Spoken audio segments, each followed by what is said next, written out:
It was a late afternoon, early evening in the fall. I was sitting on my couch, watching TV, trying to relax.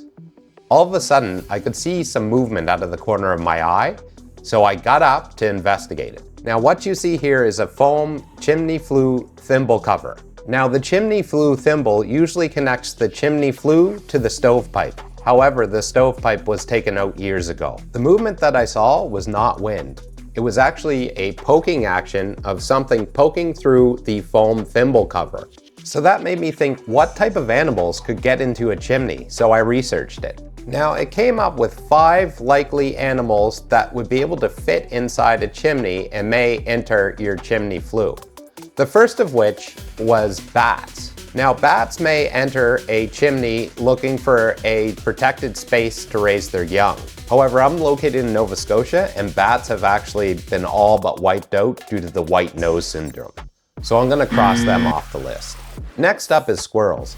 Now squirrels may fall down a chimney flue by accident or use it as a nesting space. There are some trees around the area that I'm in, so it could have been a squirrel. I did not hear a lot of movement within the chimney flue, so we'll keep squirrels as an option. Next up are rodents, so it could have been either mice or rats, and they may use it as a shelter place or just a way to get in. Now, I do not like mice or rats, so this is one of my least favorite ones. None of them are favorites, but I would not want any of them to enter my particular apartment. Now, the next option I really don't like. Raccoons. Now raccoons are a common problem in chimneys. They are known to use them as a den and raise their young. They're also excellent climbers. I definitely don't want a raccoon jumping into my unit. So this is the worst scenario out of them all.